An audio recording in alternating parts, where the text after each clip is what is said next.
حقیقتوں سے جب اللہ تبارک و تعالیٰ اس کی حقیقتوں سے انسان کو آگاہ کرتا ہے اور اس کے راز انسان کے اوپر میں کھلتے ہیں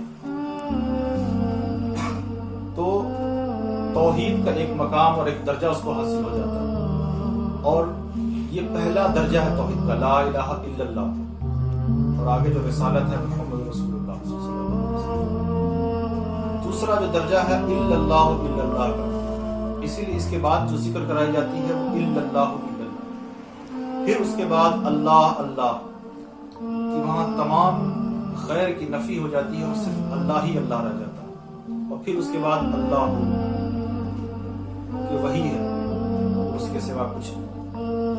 تو توحید کے 4 مراتب ہیں، 4 درجے ہیں۔ تفسیر وائز بیان کرنا یہاں بس میں مناسب نہیں ہے کہ ایک ایک درجے کا الگ الگ ڈیفینیشن بتایا جائے۔ دوسری چیز کہ آج توبہ کے اوپر میں کچھ بات کرنی تھی۔ ہم لوگ ہمیشہ ذکر دعا میں جو ہے وہ ذکر کے بعد توبہ کرتے ہیں، استغفار پڑھتے ہیں۔ توبہ کو ہم لوگوں نے بہت ہی معمولی اور ہلکا سمجھا ہوا، استغفر اللہ ربی پڑھ دیا توبہ، یا توبہ کی اہمیت کو ہم بہت کم نامتے ہیں۔ توبہ جو ہے وہ اللہ تبارک و تعالیٰ کا پسندیدہ چیز ہے توبہ، اور بندے کے لیے توبہ میں کیا فائدہ ہے؟ بندے کے لیے تو اول تو یہ ہے کہ اس کو گناہوں سے معافی ملتی ہے، یہ پہلا درجہ ہے۔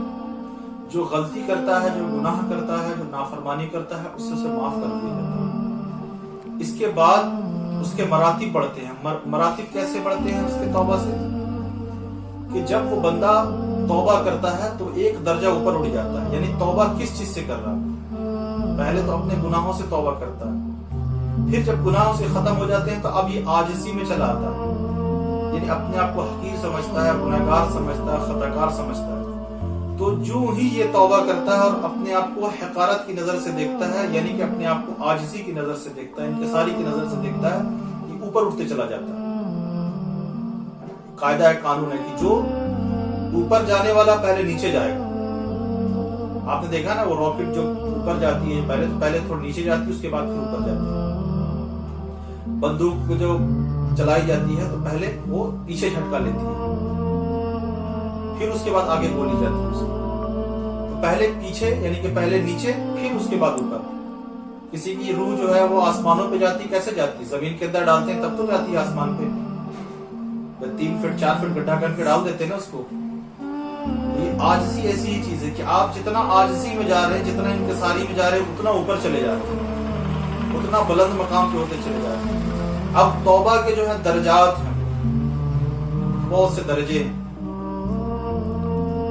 پہلا درجہ، دوسرا درجہ، اس طرح سے بہت کافی سارے درجے ہیں۔ کئی بار ایسا ہوتا ہے کہ کسی کی پریشانی ختم نہیں ہو رہی ہوتی، مشکلیں ختم نہیں ہوتی، وہ بندہ ورد بھی پڑھ رہا ہوتا ہے، وظیفہ بھی پڑھ رہا ہوتا ہے، نیک کام بھی کرنا شروع کر دے رہا ہوتا ہے، لیکن اس کے باوجود اس کی مشکلیں حل نہیں ہو رہی ہوتی۔ اس کی وجہ کیا ہوتی ہے کہ اس کے کوئی ایسے گناہ ہیں کہ جو اسے باطنی طور پر اس کے اصل وجود کو بالکل دلدل میں ڈال کر کے رکھی ہوئی، کئی درجے اندر گیا ہوا۔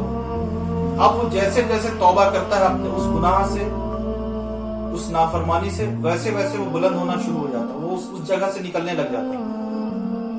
جو اہل نظر ہیں تو وہ اس چیز کو دیکھتے ہیں، کسی کسی کے حالات کو، کوئی پریشان حال آیا، کوئی مصیبت زدہ آیا، پہلے اولیاء اللہ جس کو جو علاج کرتے تھے روحانی علاج، تو انہیں ساری چیزیں سمجھ میں آتی تھی کہ کوئی ان کے سامنے آ کے بیٹھا تو وہ باقاعدہ اس کو دیکھتے تھے تو سمجھ میں آ جاتا تھا کہ ہاں یہ کہیں دھسا ہوا، یعنی کہ فزیکلی تو یہی موجود ہے، وہ جسم اس کا یہاں ہے، لیکن اس کا اصل وجود جو ہے کسی گڈھے میں گرا ہوا ہے، کسی دلدل میں پھنسا ہوا ہے، کوئی اس پہ جو ہے وہ بالکل جو ہے کسی اندھیرے کمرے میں نظر آ رہا ہو، چاروں طرف سے پورا بند ہے وہ، تو پھر اس پر توجہ کرتے تھے۔ اب پھر دیکھتے تھے کہ توجہ بھی میری کام نہیں کر رہی ہے، تو اس کو کہتے تھے کہ تم توبہ کرو۔ اب جب تک یہ توبہ نہیں کر رہا ہوتا تھا، وہ نکل نہیں رہا ہوتا وہاں سے۔